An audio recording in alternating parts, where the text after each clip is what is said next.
नमस्कार, मैं हूं राहुल शर्मा। आप देख रहे हैं SP9 न्यूज। स्वागत है आप सभी का आज की इस बड़ी खबर में। और बड़ी खबर की शुरुआत हम करेंगे, जी हां, केंद्रीय मंत्री स्मृति ईरानी से। केंद्रीय मंत्री स्मृति ईरानी जो सड़क से संसद तक उनका जो रूप हमने देखा है वो सबने देखा। सड़क से संसद तक अपने एक नए तेवर, नए अंदाज में दिखने वाली स्मृति ईरानी की बड़ी भारी बेइज्जती हो गई। और बेइज्जती कहीं और नहीं हुई है, उनके संसदीय क्षेत्र, जी हां, अमेठी में हुई है।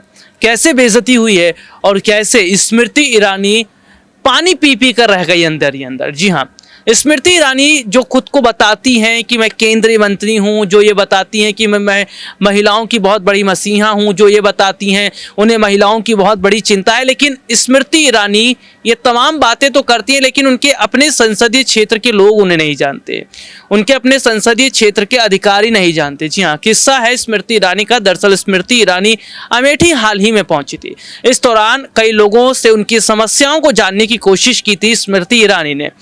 कुछ लोग स्मृति ईरानी के पास मौजूद थे जिन्होंने अपनी समस्याएं स्मृति ईरानी के सामने रखी। इस दौरान स्मृति ईरानी बिल्कुल उसी भूमिका में नजर आई जैसे नायक फिल्म में हमने अनिल कपूर को देखा था।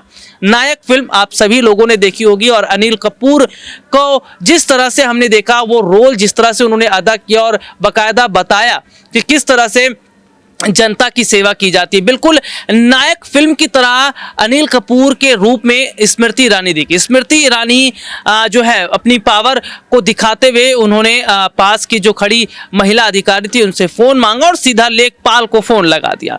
लेखपाल को फोन तो लगाया, लेकिन लेखपाल ने उन्हें जानने से मना कर दिया।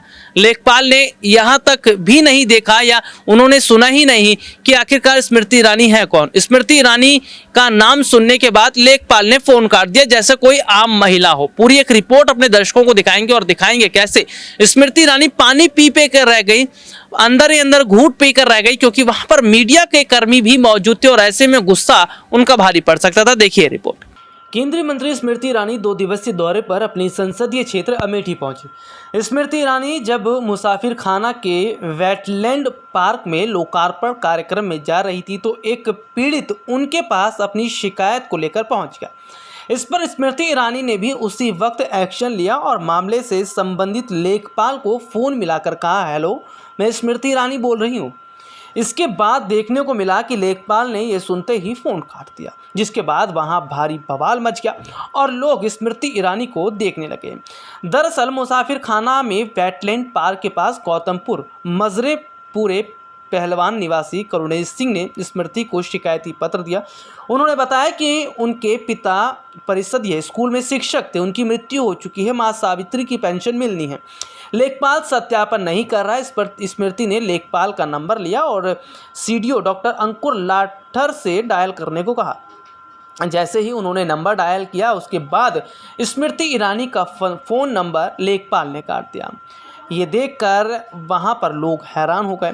इसके अलावा देखने को मिला कि स्मृति ईरानी के बगल में मौजूद एक महिला अधिकारी SDM ने लेखपाल को फ़ोन किया, जिसके बाद उन्होंने लेखपाल की क्लास लगाई। उन्होंने कहा कि आपको पता नहीं कि स्मृति ईरानी कौन है, आप ऑफिस में आइए, उसके बाद काम होगा। तो ऐसे में देखा जा रहा है कि स्मृति ईरानी को उनके अपने संसदीय क्षेत्र के अधिकारी ही नहीं जानते। हालांकि स्मृति ईरानी उस वक्त काफ़ी गुस्से में ज़रूर थे, लेकिन कोई बड़ा कदम उन्होंने नहीं उठाया। अब माना जा रहा है कि लेखपाल पर जल्द ही वो बड़ी कार्रवाई कर सकती हैं या फिर उसको निलंबित भी किया जा सकता है। तो ये रिपोर्ट आपने देखी जिसमें विस्तार से हमने दिखाया कि किस तरह से लेखपाल ने ये नहीं जाना कि स्मृति ईरानी कौन है। दरअसल गलती लेखपाल की भी नहीं है। ये कहा जा रहा है कि भाई अमेठी जो स्मृति ईरानी का गढ़ है, सांसद है, वहाँ पर सांसद तो बन गई हैं, लेकिन वहाँ पर लाइट, बिजली या यूं कहा जाए टीवी जैसी वहाँ पर चीज़ें नहीं है, क्योंकि वहाँ पर जो ग्रामीण इलाका है वहाँ पर लोग टेलीविज़न नहीं देखते हैं, रेडियो सुनते हैं। रेडियो में वही आकाशवाणी आता है और जाहिर सी बात है कि मोटा जो खबरें होती हैं उसको बता दिया जाता है। तो यहाँ पर हम देख रहे हैं कि जब उनके अपने संसदीय क्षेत्र में इस तरह का हाल है तो जरा सोचिए कि पूरे अगर अमेठी को कवर किया जाए और अगर देखा जाए तो ये मालूम नहीं चलेगा कि स्मृति ईरानी ने काम वहाँ पर कुछ किया नहीं है, केवल और केवल अपनी धौंस जमाने चली गई थी। चलिए आज के लिए इतना ही, आपसे फिर दोबारा मुलाकात होगी, तब तक के लिए इजाज़त दीजिए। नमस्कार।